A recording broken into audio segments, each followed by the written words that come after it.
Hello, and welcome to today's episode of Between Two Cacti, presented by Scottsdale Living. Scottsdale Living was founded 5 years ago by John Doring, the Godfather, and your friendly neighborhood realtor. My name is Dr. Amber Enright, and I'll be your host for today's episode. I joined the Scottsdale Living team, and I'm the co-founder of Scottsdale Living Business Edition and Scottsdale Living Women's Edition. Please let me tell you a little bit about Scottsdale Living before we introduce today's guest. Scottsdale Living is a thriving, social, interactive community group here in sunny Scottsdale, Arizona. We exist to turn neighbors into friends, to help entrepreneurs connect with local customers, and to give people a way to learn about their community in an engaging way. Check us out on Facebook at Scottsdale Living, Tempe Living, Phoenix Living, or on the World Wide Web at thescottsdaleliving.com. And now, without further ado, I'm going to introduce today's guest, Stephanie Thomas from Happy Bees Pest Control. Hi, Stephanie. Hey. How are you doing? Good. Thanks for having me. How was your weekend? It was excellent. What'd you get into? I went to the aquarium with my nephew. I love the aquarium. It does be kind of sad, though. I took my nephews during the pandemic, and they had like the manta ray thing, right? Where you put your hand in and you pet all the little rays. And they had everybody putting hand sanitizer on their hands before then. And I was thinking, are these animals drunk? Like, there's a lot of alcohol on the water right now, I think. Yeah. So that was kind of interesting. I do get it. But the aquarium is beautiful. There's something really like nice and calming about watching just water and animals in water. Like, right. That's kind of cool. Yeah. Yeah. So it was a good time. We had a lot of fun. I love it. Yeah. Anything you're about to get into? Spring training's coming up. Yeah, spring training is always good. Is that a thing for you? It is. I like to do a lot of more stuff outdoors during the springtime when the weather's so nice. Me too. Of course. Yeah. Go to check out different zoos of botanical gardens and stuff like that. I like to pretend I'm a hiker because a lot of people here hike. But like, I don't do it all the time. I'm not like one of those people. There are people who literally do camelback like every single day. Yeah. Like they're like the 10 o'clock club or whatever it is, you know? Yeah. But I do like that people will wave at you almost anywhere in Arizona, like, hey, how you doing? Yeah. On the track. Yeah. I'm not a hiker either. I do a flat hike and that's strenuous enough. But my walking is walking. Yeah. Yeah. I love it. So we're here today to talk a little bit about Stephanie and about Happy Bees. Introduce us to your company a little bit. So Happy Bees was born out of basically the idea that there's a better way, right? And the environment that we all live in, we need to protect, as you know, obviously. And so the experience that myself and my business partner had in the industry, like we saw a lot of the way that businesses were run and the way that things were done, and that there was a lot of things we didn't necessarily like, and that can definitely be done better. Okay, so like Happy Bees, the name.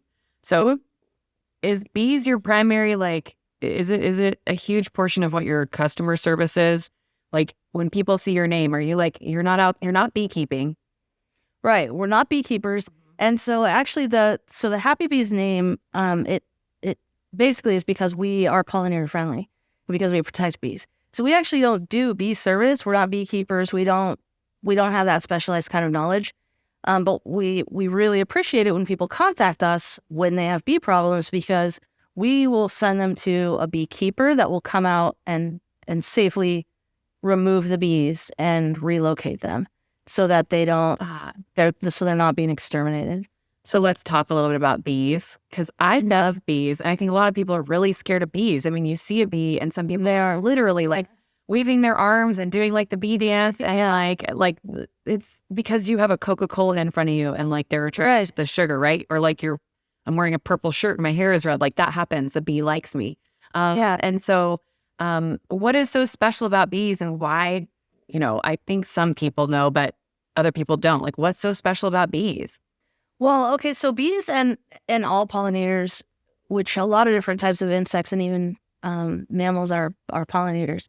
But without pollination, like 85% of our plants would not exist without bees.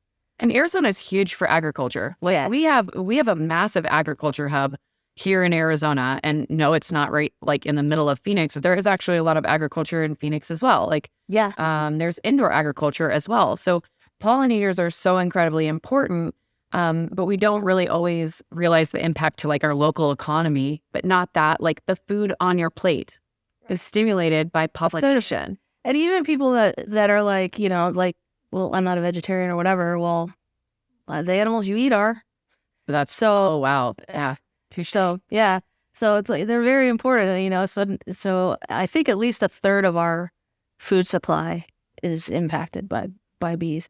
So they're obviously very necessary, and they're delicate. But they also, like a lot of people, like you're saying, are afraid of them. But there's really no reason to be, because they don't. Unless you're allergic. Well, unless you're allergic, but I mean, they're not on a suicide mission either. I mean, they don't want to kill. They don't want to sting you, and they won't unless actually, the reason why so this is kind of off topic, but Let's do it. yeah. So when bees, our skin is too thick, like because of evolution or something like that. That when bees sting us, they lose their stinger because they just physically can't pull it out. Like, what? They could sting more than once if they were stinging something else. Oh, like that's why they die. Yeah. Mind blown. So our skin basically grabs their stinger, Yeah, and rips it out of that poor little body, and that's why they die. Yeah, they're like having a bleed out almost. Yeah, so like they don't want to sting you at all. Like they're not interested in that. They're not mean. Wasps kind of are a different story, but bees are nice. Wasps are evil. Okay, I like that. So yeah, I think of bees as like these happy little creatures. Are there bees that are dangerous? There can be more aggressive bees, but so like the Africanized ones, right? Uh-huh. And as far as the state of Arizona is concerned, just all bees are Africanized. So if you see them, just kill them all. And most of them, aren't. But that's another reason why, like, we want people to call us, because there's a beekeeper that we use that they're used to it. Like, they know how to safely handle even Africanized bees and more aggressive species. So they'll come out and safely remove them so that they could still go and just be relocated and live their lives and be productive and beneficial, but without being dangerous or harmful to the community. So I'm going to ask you a question. I don't know if you know the answer to this, but what is it about Africanized bee colonies or African bees that makes them more dangerous? Is like their venom? Is that what's pushed out of this? I don't. Okay, so I don't know. Okay, excellent. I'm glad I got to ask. My business partner, actually, she is a certified entomologist, so she's a bug expert, the nerd, right? Oh, yeah. And so, like, I don't know. I was talking about, like, when bugs shed their skin earlier today, and she's like, that's called castings, by the way. And I was like, okay, like, oh, casting. Okay, Bill Nye, like, I don't know. So I'm like, I'm not, that's your deal. So I don't actually know, but I think the main reason why is because of, not that they're, like, outwardly aggressive, but because they're so protective that, like, so, like, normally, if you just stop bothering a regular bee, it goes away. Mm-hmm. But the Africanized bees will follow you. So like at this previous job that I had, right? Like, this technician accidentally stepped on a hive, on a nest, and so it was at the ground, and so he didn't even know it was there. It wasn't there for bees. He didn't even know that it was there. So they start chasing him, and he had to get into his truck and drive away before they stopped. So I think that's why they're so scared, is because they're so protective that they don't stop until the threat is gone. That just made me think of that movie Stand By Me, where it's like the bee attack or whatever, and they jump in the water and they realize, like, that was why, right? Yeah. Oh my gosh. Yeah, like well, an amazing movie. But yeah, I think that things like that actually make people feel really scared of bees as well, that they have a really important job, and it's not just pollination and agriculture, but it's like there's threats to bees that actually could impair our food resourceness, right? Our food resourceness. Is that a word? Our ability to continue agriculture in the way that it is, because pollination is so important to a plant's ability to procreate itself and basically mate with other plants. It's reliant. Basically, plants have sex with other plants by pollination. Yeah, like there's a third party involved. It's artificial insemination for bee. Yeah. Wow. And bees like up close are actually really cute. They're like, they are fuzzy. Yeah. And like their little antennas, like they're really adorable. Yeah. It's like, I feel like bees just got a bad rap. Yeah. Yeah. Exactly. It's just a little sting, unless you're allergic, but it's just a little sting. It hurts. Where's the worst place you ever been stung? On my butt. I was driving back from the river. I think I was like 18 or 19. And I had my feet or one foot out the window, so I was in the back seat and my foot was out the driver's side window. And I had like soccer shorts on or something like that. And then my bikini. So with the wind blowing in the window, and like, I guess the bee came in too, right into my shorts and got right up butt. All right. Yep. I think my worst one was between my fingers. Oh, that was yeah, we were at the pool and I think I was trying to save the bee and he didn't know. So I think I scooped it out of the pool and he just was waking up and I was trying to like catch him to help him. And he stung me between the fingers. That was pretty sensitive. You have a lot of nerve endings in your fingers. How was the stinger in your butt? Well, you have a lot of fat in your butt, I think. So like, not that bad. It was like kind of itchy for a minute. Yeah. I feel like it'd be a lot worse between the fingers because, like, if you think about like a paper cut. Yeah, I know. What do you think? It wasn't the best. Yeah. My babysitter's name was Peaches, and I was like, Peaches. Oh, what I never had one, and I was young. I don't know. It was a little traumatic, but it wasn't that bad. I'd be stung again. It wasn't that terrible.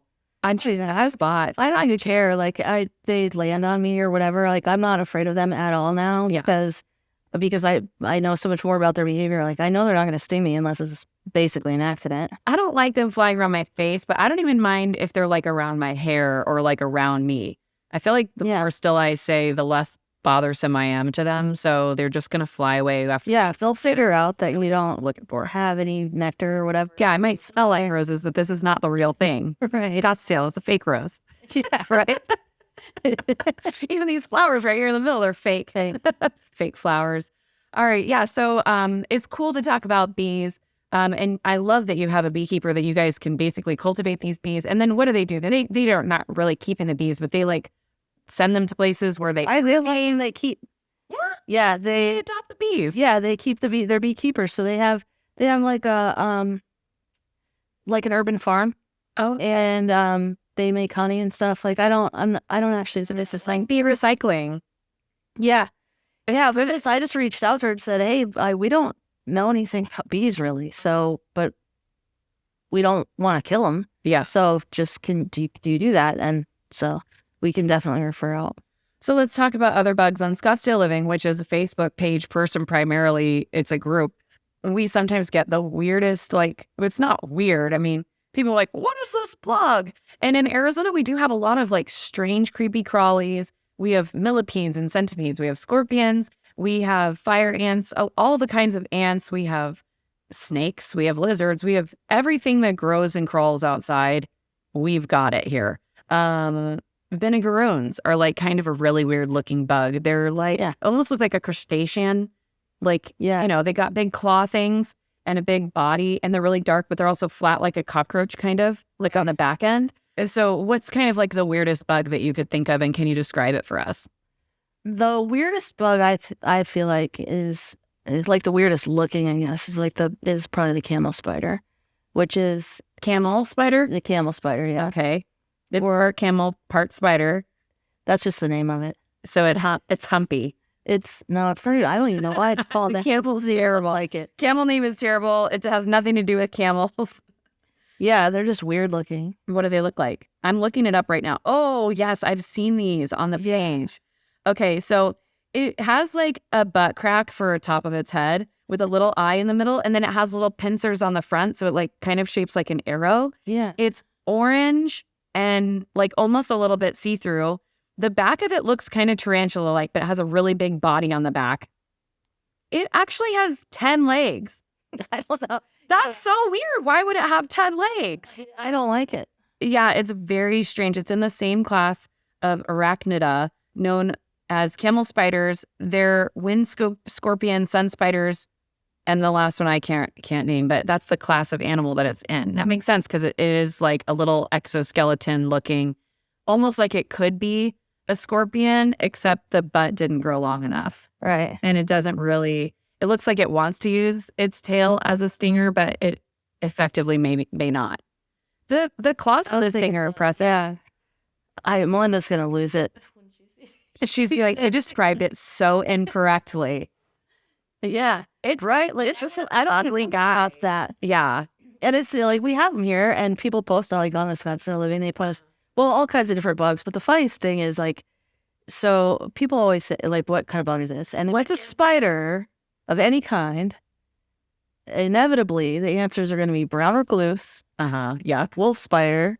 Like, it's sometimes it's a wolf spider, but it's never going to be a brown recluse, and it's usually neither one of those. So, like, Black widows. We have black widows in Arizona. yeah, we have black widows here. Those are pretty easy to identify. We have a bunch of different spiders, but that's why, when people ask, it's like, that's like asking for legal advice on the internet, right? Like, it's just, Or health advice. They do it all the time. right. And it's like, well, okay, just please don't listen to those people. Yeah. And it's so we actually offer free advice. So in the event that somebody does have, like, what is this? Or, questions like that, or they want to do it themselves or whatever. So it's like, we are all about helping people. We just want to help people to solve their pest problems. If they want to, not everybody's going to be our customer. So if they are, great. But if they're not, like, we still want people to do it effectively and safely and as safe for the environment and for themselves as they can. Like with diatomaceous earth, right? You've heard of that? Yeah, so diatomaceous earth is the stuff that you put in front of your doorways to, like, seal your home from bugs. So it's kind of. It's like, it looks like baking soda or something. Right. You throw it in your doorways. Yeah. So it's like, if you can see it, killer. Yeah. So it's actually what it is it's made out of like a soft rock. Okay. That makes up part of the Earth's crust, and it gets crushed up, and it's in all kinds of different stuff. So, like, even like toothpaste or whatever, like, it's safe. It's a natural product, and it's a silicon. So it's a desiccant. So it's like silica gel, like the packet that comes in your shoebox, and it absorbs moisture. So when the pests walk across it, it dehydrates them and die. But it's basically the Sahara Desert for an insect, right? And the problem is, short amount of time, people use way too much of it, and so it's natural, it's perfectly fine and safe and like all that. But if you have to do it right, though. So like what you said, it looks like baking soda, and you just put it across your door. Well, basically, if you can see it, there's too much. So, but you can apply it with like a paintbrush. For you, or it's harmful for? It's harmful for you and like pets. All right. Okay. Yeah. So like if you breathe too much of it in, then you could get eventually. I mean, it would take a lot, but you could get like a lung disease. It's bad. Like, I lived with popcorn ceilings. Right. I don't have. Right. And so lung cancer. Exactly. So like it's not. I mean, some people, there's food grade, right? So like some people even eat it, but I don't. But that's one of the things that we offer is like we'll give you free advice. We'll tell you what to use, where to use it, how not to use it, what to use it for, and that kind of thing. Because we don't want people to just not read the label, and then because consumers have access to a lot of the same products that we do, and so like you could just go to the store and get the same thing that I'm going to use, but I might not use it. You might not use it right. You might not use it in the right place. It might not be the right thing for the bug that you actually have, and that kind of thing.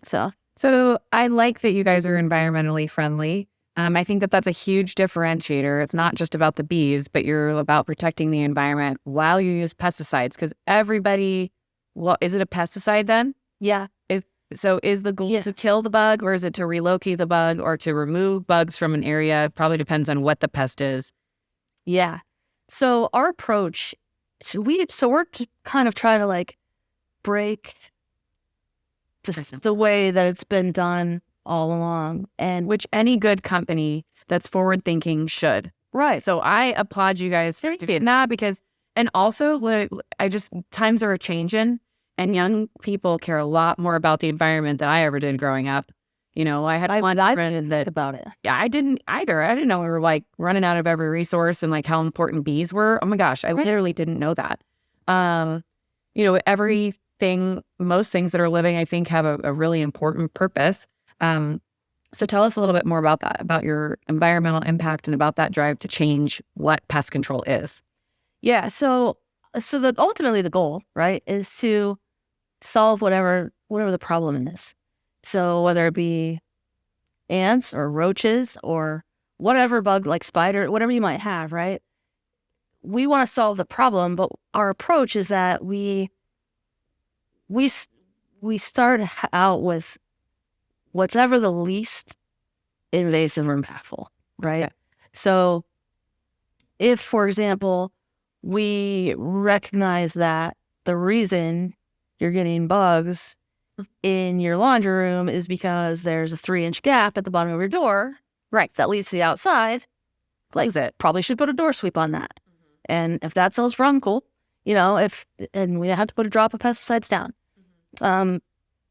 The other thing that we do is we use high performance products. So we use some botanicals and organic products and stuff like that. Oh, that sounds so nice. Botanicals that get rid of my bugs. Yeah, like they're still pesticides. They're made from like flowers or whatever. And what's the trouble is that? Yeah. The only issue is they don't have a lot of residual effect, and they're not as effective, basically, right? So where I can come and treat your house once every 2 months or 3 months, depending on your pest pressure, other companies that are doing it differently might have to come out every single month. And so that's, even if it's an organic pesticide, it's still twice as much of it on your property. Yeah. Or 3 times as much than what we would have to use to be equally effective. So I'm going to just talk about, like, growing up in Arizona, some of the things that we always saw were cockroaches. Mosquitoes are huge here in the summer. And honestly, we're having a lot of water this year. Thank goodness, because we had some really, really dry years prior to this year. So as we see increased water, we end up with way more mosquitoes in the fall and the spring. And then, of course, during monsoon season. In fact, the last couple of years, we had huge amounts, like in Paradise Valley, they had like fly infestations and mosquito infestations. And I know on your website, you list some of those services. And one of the things that you were talking about on the website was prevention, like before the flood and before the monsoon comes in. If you know you're having a party or something at your house, or it's just coming up to be that season, right now is that time. Yeah, right now is the time, because you're not seeing any mosquitoes really right now. But mosquitoes, certain species of mosquitoes, they like lay in wait. They lay their eggs in, like they live in the grass, basically, right? And they just stay there dormant for months. And then when it rains, they hatch. Really? Yeah. They need them to... Yeah. So what you can do is, like, there's granules that we can use that we can apply to your yard, that it makes it so that when the female goes to lay her eggs, so the granules kind of get watered in. So when the female goes to lay her eggs, it sticks to her legs. So then when she flies away and she goes to lay her eggs in your neighbor's pool or your rain gutter or whatever, now some of that stuff is transferred over there too now. And it's in the insect growth regulator. So the ones that hatch, the new born mosquitoes, don't ever grow old enough to reproduce. And so then we don't have the problem. But you have to put the stuff there before they hatch, right? So that's why it's like right now's the time. Because if it rains and they hatch and they fly away, like, it's too late. They're already gone. Y'all, if you weren't interested in bugs before, I am now very interested. I'm very interested. No, that's really cool. So yeah, mosquitoes were a huge problem. Flies were a huge problem. What's the deal with flies? Why are they're so incredibly disgusting? I hate flies is because they actually spread disease. Yeah. They're disease proliferators.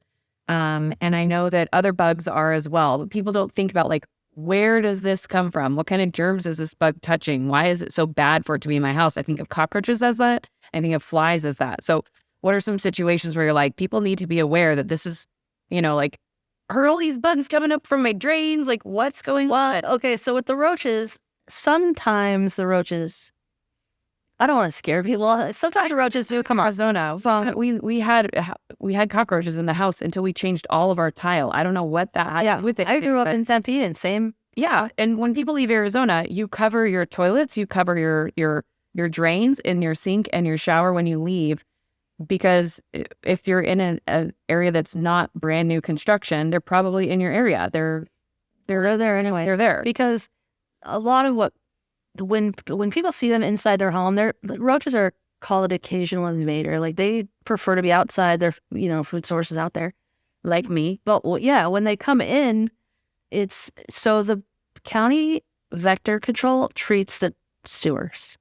Okay.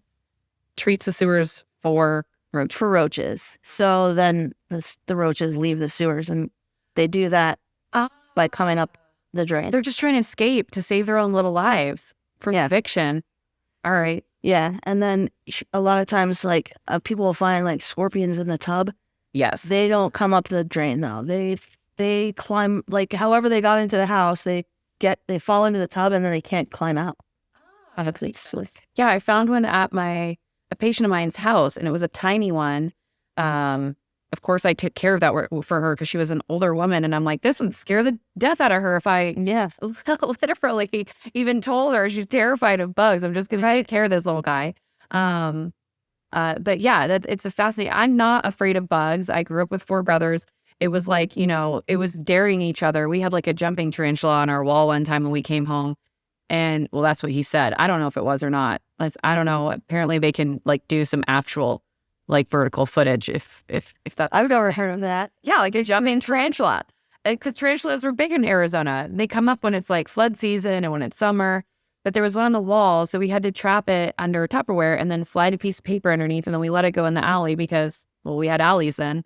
And so it was always like a dare about like bugs. It wasn't to kill them.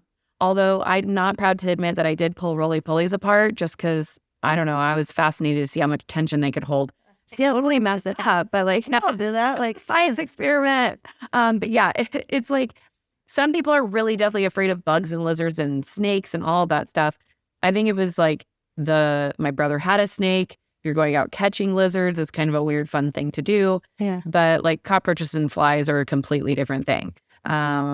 It's just a really common thing in Arizona to find those and to find a creepy crawly. So how do you know, when do I need to call you? If I see one of a certain thing, if I see a spider, I don't have a spider problem generally, right? Right. Unless I'm seeing like a nest of black widows or. Yeah. So it depends on the bug and the type of different behaviors that they have in their biology and all that. But what I would say is how you know to call us is if you are uncomfortable or have a question, just call us. Yeah, like one scorpion's too many because one scorpion's. Yeah, I don't like scorpions. My aunt got one on her knee and it was terrible. It like swelled up and I hated watching her. She had one scorpion sting. Wasps are the same way. Ants are like, once you have one, you've got 100,000 in your house because they've got little like scent detectors, right?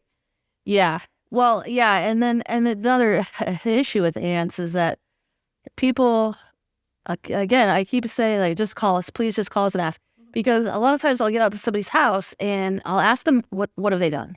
Right? Like what? Because usually people try to solve it themselves first. What do they do for ants? They like spray it with something? Yeah, they'll spray it with like Raid or whatever. Oh, Raid is terrible for you. Well, not only that, but you can turn 100 ant problem into 100,000 ant problem pretty quickly by doing what? Because the ants, they realize that there's something wrong and they panic. So they do this thing called budding where they'll split off and go start new colonies because the colony that they have is in danger.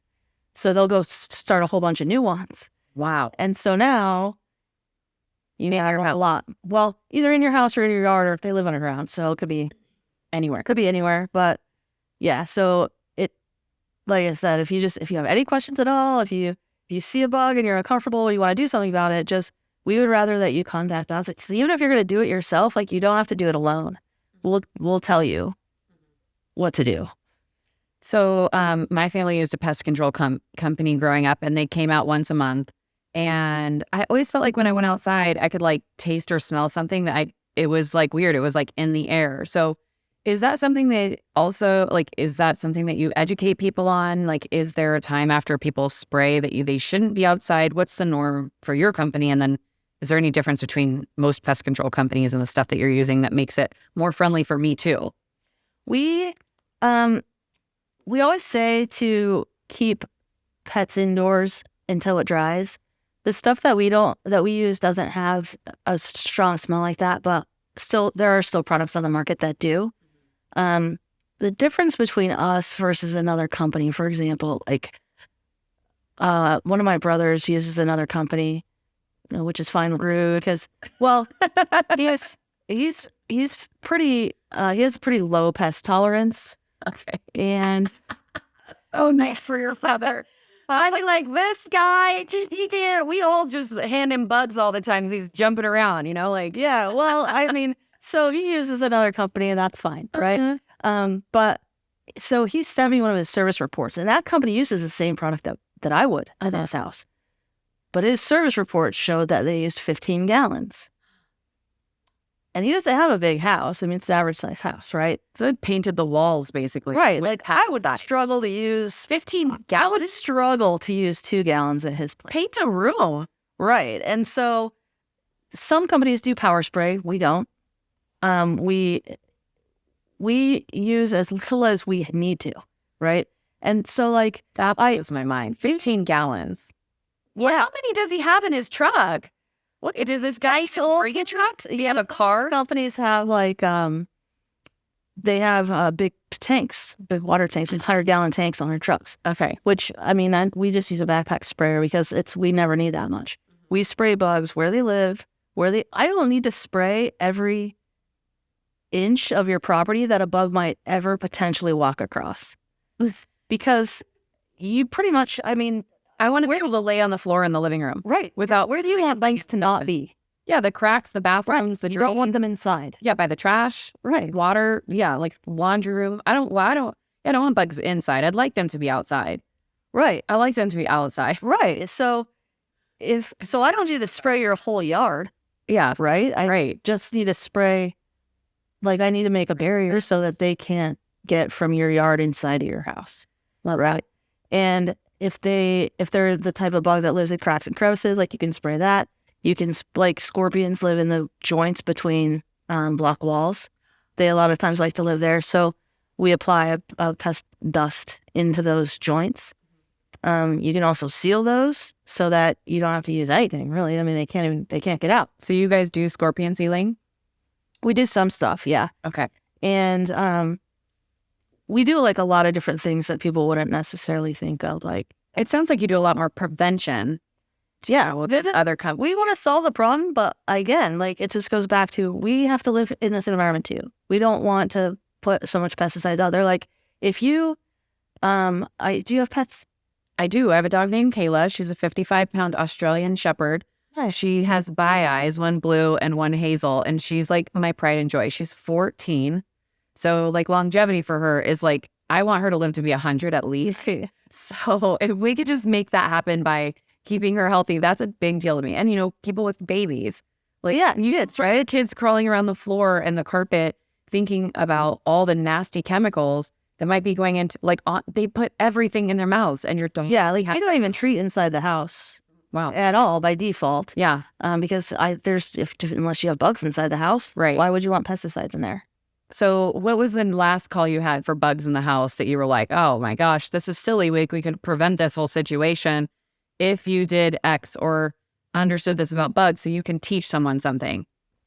The last call that I had about bugs in the house was for ants, and there's not really a whole lot that you could do as far as preventing that, because they live underground. Like, they could just directly come up the pipes through your wall and into the kitchen or wherever, into the bathroom. But there are things that you can do to not make it worse. And that would be to use like a liquid bait instead of a spray, like a Raid. Because, like you said, you spray that, it's an aerosol, you're going to breathe it in, at least some of it. It gets all over the place, you got to clean everything. So the liquid trap for that is better than the spray? Yeah. Okay. Yeah, and because they also, like, it's not an attractant. They don't, it doesn't bring them in. It's just, I don't know why they even call it bait, but it's, they think it's food. They don't know that, they don't know that it's going to hurt them. Right. So when you do that, if you happen to have ants, you're like putting them kind of in the path. Yeah, where they really want to get to, which you just put it on the line and ants just march in a column. We all know that. Yeah, they send out pheromones to each other to let everybody not eat food over here. That's kind of fascinating. Yeah. Yeah. Who They really fascinating for growing up. Right. Or like make one or whatever, you know. I know. I'm trying to, I'm looking at building one right now. Hopefully I'll have it done soon. Because all the ones that I keep trying to find that you could just buy are like the ones that we had when we were kids. They're like this big. You should make one that's like a fish tank. Yeah, like so I would do is a fish tank and then have someone do like double pane glass or use double pane glass windows. Oh, I didn't think about using a window because I want it narrower actually, so that you can see all the tunnels and stuff, right? I mean, it could be different on one side than the other, or you could slip a third one in there. So they have to kind of go around. Yeah, I just mean like a whole fish tank would be. Yeah, like all the sides. Yeah. But all the sides, if you like found somebody that could put glass inside of it so it's that thin. Yeah. Or use a side of it. Oh, yeah. I see what you mean. Like put like a frame in there. Yeah. Yeah. Yeah. Or just take the two sides of it and have someone frame them together for you. I don't know. So I'm sure somebody has an old fish tank out there. Oh, I'm sure. Yeah. If you do, contact Happy Bees Place. They're looking for it. Or whoever makes something like that. That's a really cool idea. Yeah, it'd be an office, like it could be like an office display, your ant. Yeah, and for like if we have events or whatever, to bring it to that, and bring your kids to Yeah, I do actually love too that you're interested in teaching kids. Yeah, so we talked about that a little bit before. So tell me a little about what like you might envision for something like that, or what you might have done in the past. I don't know. Okay, so like, I was never really like that interested in bugs as a kid.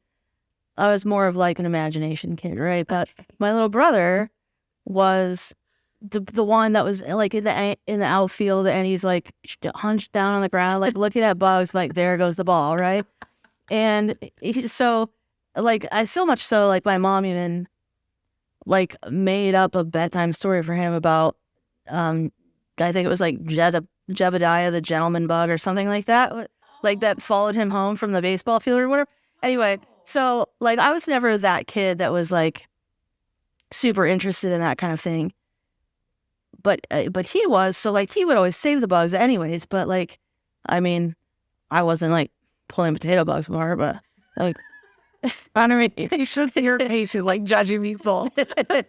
So, but, like, same thing, it's like the kids that put the salt on the slug or whatever, like that. See, now that's mean. It is mean, right? But like kids don't know, and so that's the kind of thing where I feel like if you catch them when they're young and teach them like this is a living thing and it serves a purpose, and the difference between the good bugs and the harmful bugs, and so like everybody loves ladybugs, right? But they're actually a lot more beneficial than people think, because they protect our plants.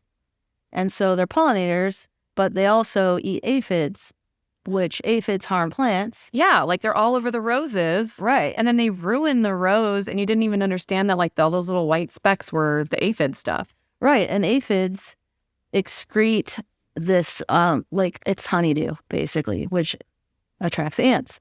So then the ants protect the aphids. So like, yeah, like it's if I feel like if kids were to learn this stuff when they're younger and understand that like this is connected to this, is connected to this, is connected to this, and kind of like how it all works. Yeah, like I never cared about any of that stuff before. I don't know. I was like, where does food come from? Like the kitchen. I don't know. Yeah. So wow. I feel like if kids could learn stuff younger and kind of think about it, then they might care more about. But I think this younger generation is a lot more, like you were saying, is a lot more I think cognizant of. They are, and they're more ready to preach it, but I'm not sure they know the actions to take to do stuff. Like if I ask my younger brother, who's 18, how to clean a toilet, he doesn't know how, but he would like a clean toilet. Those are two different things. He knows it's important to recycle, but he might know the process that it requires to recycle, But in ideology, that's a good thing to have. And if we can give them the how of how to do it, that's the actual answer. Right. Not just the idea that we should, but the steps to take to do.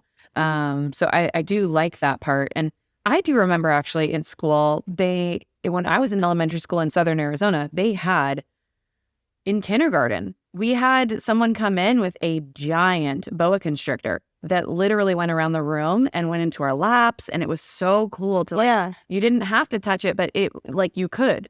And the head's nowhere near you. Like it's down by Billy. So like it's totally safe on my side. And like feeling like the weight and the power of this animal to like that in a safe way. They brought in different kinds of wildlife. They had eagles. I remember seeing a bald eagle for the first time, which is one of my favorite animals.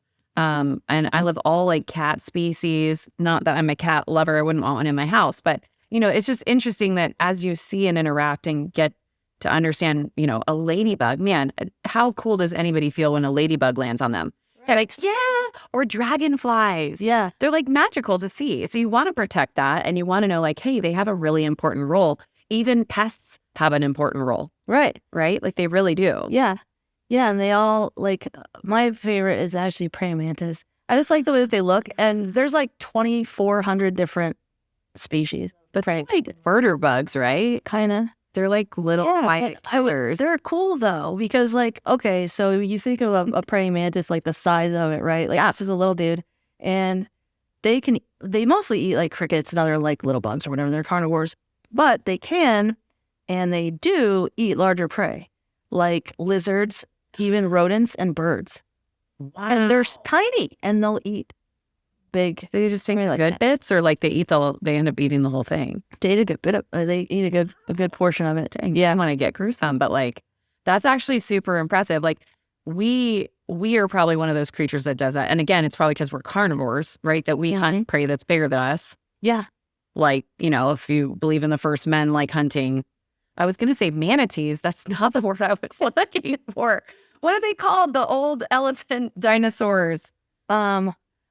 I can't call it that because the guy in Ice Age, it's Manny, isn't it? Manny. Yeah. Manatee? No, it's not manatee because that's like we're going to have to come back to that. Fish. That swims under the water. But yeah, it's fascinating to learn about literally your environment in a new way. And I loved learning about spiders. So I love black widows. I think they're enticing, and the female ones have the little hourglass underneath them, right? Mm-hmm. Yeah. I actually it is rare, but I was bitten by either a black widow or a brown recluse on my leg, and I didn't think about it for a couple of days, and it was starting to get really painful and left like a quarter-size scar. I still you can kind of see it, but the only reason that I started to get treatment for it and think, oh man, this is bad, is because my leg was turning red and starting to hurt from like my foot all the way up to my knee, like halfway through my workday, and I worked at a hospital. So I pull my pant leg up and I show one of the doctors on call, and he's like, you need an antibiotic like ASAP for that. And I had gone to urgent care because it was hurting already, and they didn't know anything basically. So I kind of was lucky that I was identifying spiders that actually I could see living around my place. And I was taking my dog for a walk, and I actually know when I was bitten and where I was at. So I could go back to that place and identify what was around there. Yeah. And that helped because I didn't realize the impact that it could have. And so once I identified those spiders specifically that I could see and report with a photo, my doctors were able to treat me appropriately because I didn't realize that my now wound was starting to turn black in the middle. And that was called necrotizing tissue, which means that the tissue's dying. Black is not a good color for healing wounds. So, and so I needed treatment. And there was actually a physical therapist that worked at that hospital before me, like years before. And I was in Tucson at this time at Banner U of A. And there was another therapist, they told me previously, that had to get an amputation because of this spider bite that they didn't treat. And I'm like, who would have thought that a spider bite could lead to that? I thought like snakes, like, snake venom, like you get bitten by a rattlesnake, they call it like the snake. What is it? The rattlesnake rescue kit is a body bag. Yeah. Like if you can't get to anti-venom, like that's it. And so, I didn't really think that a spider bite could be that bad. And I'm still not afraid of spiders, but it's important to get the right kind of treatment too, and to identify what kind of bugs you actually got stung by so you can get appropriate treatment. So you could help me with that. If I had like taken a photo and didn't know anything, I could just send you that and be like, Stephanie, please help. Happy Bees, please help me because I got this bite and I think it might have been one of these. Yeah. So we can identify the bug, but not the bite. So like the bite, Makes sense. If it's part of your body, you gotta go see a doctor. But if you can see the bug, if you have the bug still or whatever it was that bit you or stung you, you can send us a picture of that. Usually it's gonna be Melinda that will Go Melinda, that. But we can identify what it is or at least steer you in the right direction. And there's a lot of things that, I mean, even if it's still helpful if we say like it absolutely was not that. I don't know what happened to you, but maybe you stepped on a nail or something. I'm not sure, but that spider would not have caused that. Oh, let's talk about that then. So you are telling me like an interesting phenomenon that can happen. There are people that because they're so afraid of bugs can almost get like paranoia. Well, that can happen to anybody about anything, basically. Like if I'm worried about people following me, then maybe I'm like thinking about people following me nonstop. Right. So are people that are like worried about bugs that like they don't really have bugs? There's a condition called delusional parasitosis. And it's when you it's like a mental illness, I think. Okay. Where you believe that you have insects either biting you or living on your skin or in your home these people are absolutely convinced of it. Like there's nothing. Yeah, there's nothing. And they go to the doctor and the doctor can't help them. They come to us and we can't help them. Like we can't treat an insect that we can't find. And so, yeah, it's kind of crazy. And so that being said, it's like, yeah, if we know that if we can identify the insect, we could tell you that either it is venomous or it's not harmful or, the female is, but the male's not or whatever. We can answer those questions too. That's actually kind of fascinating because there's delusions and hallucinations and they're different. But some people with neurologic disease can see things that are not there, like dementias. And like could see bugs crawling on the table. I've seen patients literally swipe the table and I'm like, what are you doing? Oh, there's bugs here. And he knew that there were not bugs there. He told me he knows that they aren't there, but he also scooted his hand, to make them go away. Right. And so it's fascinating because he was aware of what that impairment was. For him, it's not a paranoia and it's not it has nothing to do with the bugs themselves because he sees all kinds of other things. But it's a fascinating thing that your brain can trigger sometimes stuff that's not there, but many times there are. So tell us some other adventures that you've been on recently with insects or like, is there things in my home that make my place maybe more or less likely to have bugs that aren't water? Not really. My house is a mess. That actually matters less than you would think because even if your house is pristine, like there's a space in between your range, your stove or whatever, and the cabinet that your broom can't reach, your vacuum's not getting in there, So there's food particles in everybody's house, like it or not, there is. There is. You can be as clean as you think you are, but you're still gonna have food particles and stuff in there. And so again, like if the bugs come from the outside, all of them do. So if we're doing a good job on the outside, then doesn't matter what's inside, like they're not gonna come in. So if your house is sealed up good, if you don't have like plants and trees and stuff that like actually are touching your walls, or like if you have trees that touch the roof line, then rodents could get onto your roof and that's how they get into the attic. So there's a lot of things that people can do to prevent. Okay, roof rats are pigeons or rats? Roof rats are rats. And because I really just realized that's how they get there. I didn't understand that it's from trees that touch your roof. Yeah. Is there something? Yeah, or like in my neighborhood, my house was built in 1954, and so our power lines still, like they come from the power pole in the alley that you talked about earlier, and it like hangs through the air and attaches to my house. So like they could crawl over it, and like rats are crafty. I went to Renaissance Festival And they had trained rats do literally, it was like a circus cat. In fact, the rats were way more trained than the cats were because the cats come on at the next scene. And I was like, these cats are the laziest cats. Yeah. I know. And they're smart. And rodents are, they're neophobic. And what that means is like they automatically don't trust anything new in their environment. So, Too. Yeah, same. And so like if you put a rat, like a trap, right? Like if you put like a rat trap, and like they're not going to go by it because they're scared of it. So the best course of action is to put a trap with bait, but don't set the trap so that the rodent comes and they realize that there's food there and it doesn't hurt them. And like they start to trust it, and then you just set it, and then wow. So they're really smart. But yeah, like that's how they get in. They come from the trees or whatever. Yeah. And there's different kinds of rats too. So there's roof rats. Not pigeons, but rats. And then there's like Norway rats, which also go on roofs and can be in attics. They're not from Norway? No. Well, maybe they are. I don't know. They live here. Yeah. Okay. Yeah. And you can tell the difference. They have an accent. That's why they do. Yeah. They have a different squeak than the other ones. And good benefits. Now they have social benefits and upside. They're going much healthier than we are. They exercise more. Yeah. They have less McDonald's in Norway, I heard. Yeah. Healthier lifestyle. Oh, that's funny. I used to not like rats at all. Well, actually, hang on. Let me take it back. I really still don't like rats.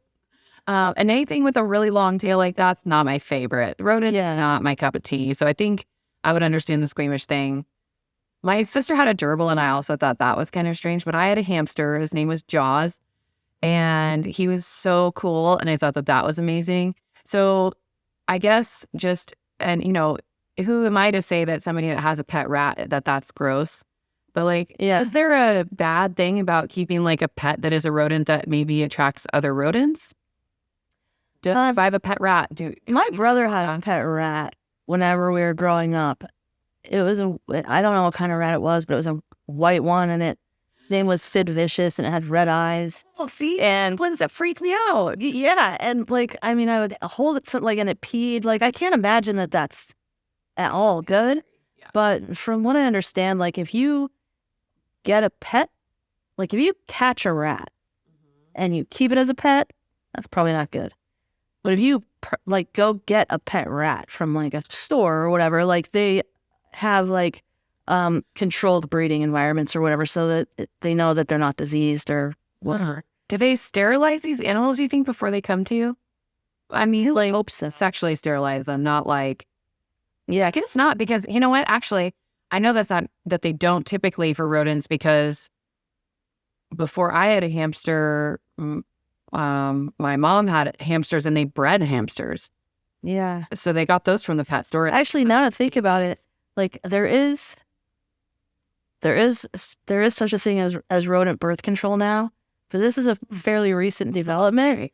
I don't think that they're doing like for your pays and neuters on like rats in the pets. You know what? You're right. I don't think they're doing surgery on them. Birth control it's got to be in their food.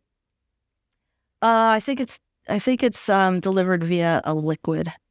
So yeah, kind of. Well, facts you learn about in everyday life at age 36. This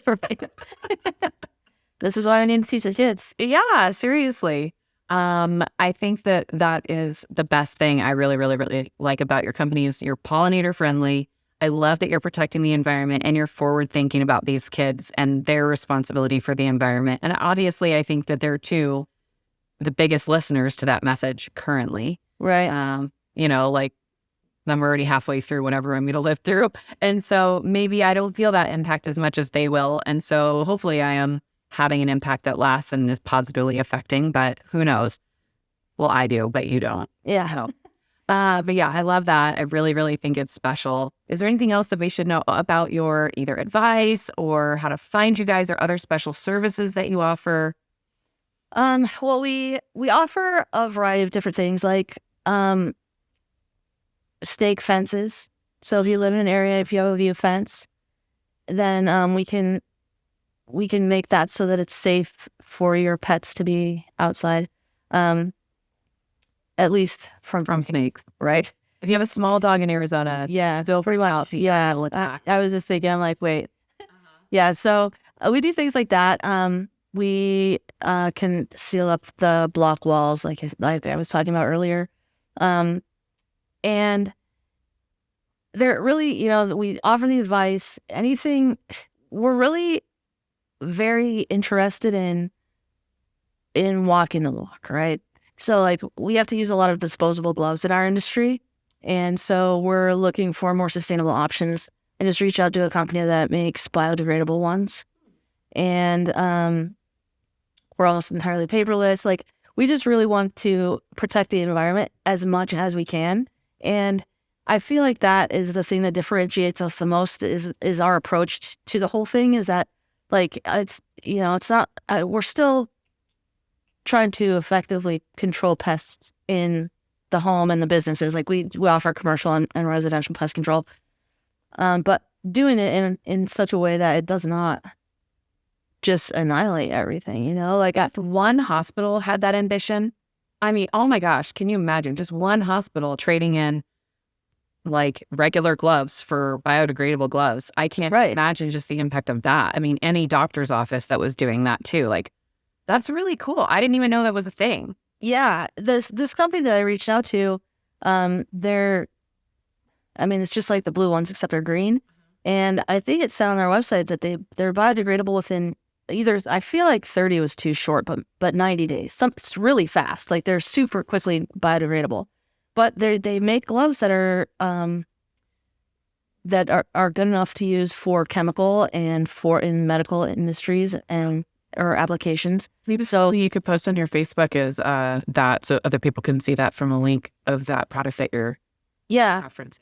Yeah, it's like we really want to do stuff like that, and anything like if anybody has any Earth Day events coming up where we'll help pick up trash or whatever it is. Like it doesn't matter. We really want to give back to the community as much as we can, and it's of course we're a business, but.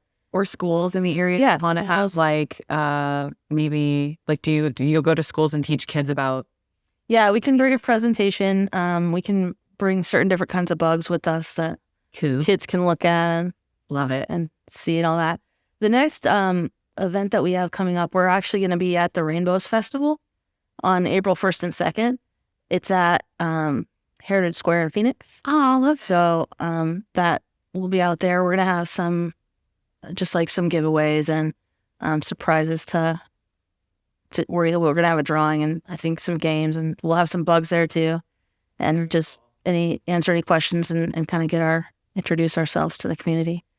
But yeah, you can find us at happybeespestcontrol.com, or on social media. We're on Instagram and Facebook at Happy Bees Pest, and then our phone number is 602-529-8797, and you can call or text that number.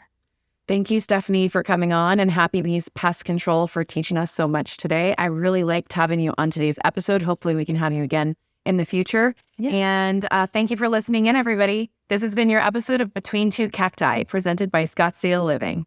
Thanks.